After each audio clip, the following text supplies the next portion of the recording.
చూస్తున్నారు ఈ budget speech 15 నెలలు ఇవాళ వీళ్ళు పెట్టిన రెండో బడ్జెట్ అధ్యక్ష ఇది రెండో బడ్జెట్ అంటే ఒక ప్రభుత్వానికి 5 బడ్జెట్లు పెట్టే అవకాశం ఉంటుంది మరి రెండో బడ్జెట్ అంటే 40% మీరు ఇప్పటికే మీరు మీ విధానాలు ఏంది మీ ప్రాధాన్యాలు ఏంది ఈరోజు చెప్పేసినారు మీరు మరి ఇందులో ఏముంది అధ్యక్ష ఈ బడ్జెట్లో 100 రోజుల్లో 6 గ్యారంటీలు అన్నారు 500 రోజులు దగ్గర పడుతుంది అధ్యక్ష ఎప్పుడెప్పుడు వస్తాయి డబ్బులు గ్యారంటీలు అని చెప్పి ప్రజలు ఎదురు చూస్తూ ఉన్నారు ఇవాళ వాస్తవం ఏంటంటే అధ్యక్ష 15 నెలల ప్రయాణం మీద ఏమన్నా నిజాయితీగా ఆత్మవిమర్శ ఉంటుందేమో సరి చేసుకుంటారేమో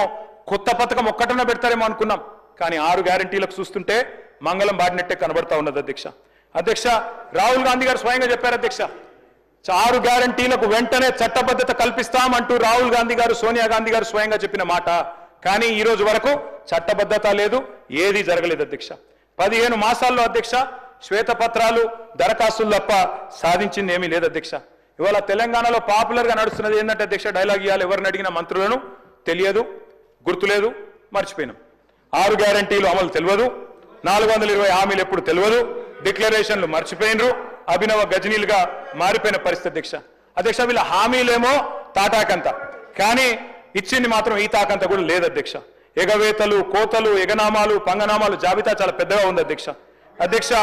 ఎట్లుందంటే అధ్యక్ష వీళ్ళది అప్పట్లో ఒక సినిమా వచ్చింది అధ్యక్ష నేను చిన్నగా ఉన్నప్పుడు ఆనా పెళ్ళంట అని ఒక ఆయన నేను చికెన్ తింటా అంటే కోటా శ్రీనివాసరావు గారు నువ్వు రా అని పిలుస్తాడు అధ్యక్ష పిలిచి ఆయనతో ఏం చేస్తాడు అధ్యక్ష కారపు మెతుకులు పెట్టి ముంగట కోడిని కట్టేస్తాడు అధ్యక్ష గిదే తిను అని గట్లే ఉంది అధ్యక్ష వీళ్ళు 6 గ్యారంటీలు డిక్లరేషన్లు 420 హామీలు తప్పిన ప్రతి మాట అధ్యక్ష ప్రజల్లో మన మీద విశ్వాసాన్ని దెబ్బతీస్తుంది బ్రోకెన్ ప్రామిసెస్ ఈరోడ్ ఫెయిత్ అధ్యక్ష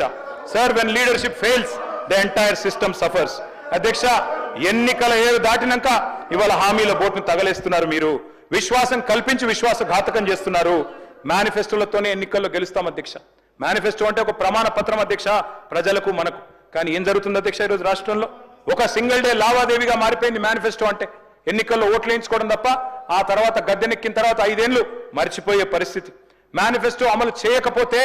అడగాల్సిన బాధ్యత ప్రతిపక్షంగా మాది అధ్యక్ష ఖచ్చితంగా అడుగుతాం మీరు అమలు చేయకపోతే చేసేదాకా వెంటబడతాం కానీ దుర్మార్గం ఏంటంటే అధ్యక్ష ఈయని కూడా ఇచ్చినట్టు చెప్తున్నారు జాతీయ మీడియాలో వేరే రాష్ట్రాల్లో ఆడబిడ్డలకు మహాలక్ష్మి పథకం ఆల్రెడీ చాలా అయిపోయింది 90 లక్షల మందికి నెలకు 2500 రూపాయలు ఇస్తున్నామని చెప్పి వారి సోషల్ మీడియా కన్వీనరు ఎంపీ గారు శ్రీప్రియ శ్రీనాటే గారు చెప్తా ఉన్నారు ఈ కరెక్టా అధ్యక్ష ఇట్లా చెప్పడం అదేవిధంగా అధ్యక్ష 1-2 కాదు ఎన్ని చేస్తున్నారంటే ఇట్లాంటి మరి ప్రచారాలు వేరే రాష్ట్రాల్లో మామూలుగా చేయట్లేదు అధ్యక్ష ఎన్నికలు 5 ఏళ్లకు ఒకసారి వస్తాయి అదృష్టం ప్రజల దయ ఎవరుకుంటే వాళ్ళు గెలుస్తాం అధ్యక్ష కూర్చుంటాం అధికారంలో మేము 10 ఏళ్ళు ఉన్నాం మీరు 5 ఏళ్ళు ఉంటారు తప్పకుండా భవిష్యత్తులో ఎవరు వస్తారో ప్రజలు నిర్ణయిస్తారు కానీ ఎట్లా ఉందంటే అధ్యక్ష ప్రభుత్వం అనేది నిరంతర ప్రక్రియ అధ్యక్ష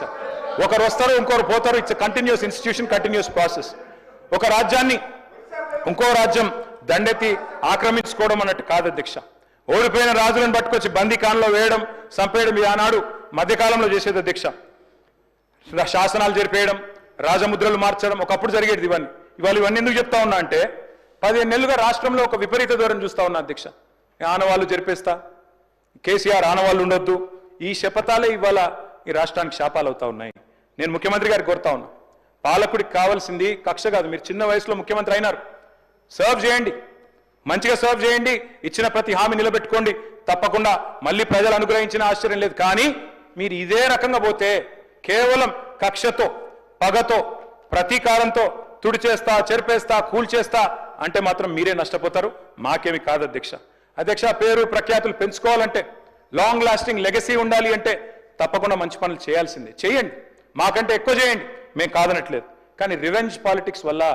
రాష్ట్రం ఆగమవుతుంది సంక్షేమం నుంచి సంక్షోభం దిక్కు పోతున్నది నేను చెప్పలే మీరే చెప్పిన ముఖ్యమంత్రి గారు నిన్నగాక మొన్న మీరే చెప్పినారు స్టేషన్ గన్పూర్లో గౌరవ ముఖ్యమంత్రి గారు కొంతమంది ఏమనుకుంటారంటే సమయానుకూలంగా సలహాలు సూచనలు ఇవ్వడానికే ఉంటాయి పాటించడానికి ఉండవు అని అనుకుంటారు ఎందుకు అని అంటే తమ దాకా వస్తే కానీ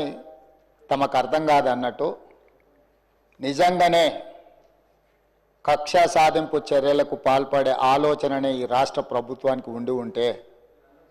ఈరోజు అక్కడ కూర్చొని అక్కడ నించొని నోటికొచ్చింది మాట్లాడే అవకాశం ఉండకపోతుండే చెంచల్గూడనో చెర్లపల్లిలో మమ్మల్ని ఎక్కడైతే పెట్టినరో డిటెన్షన్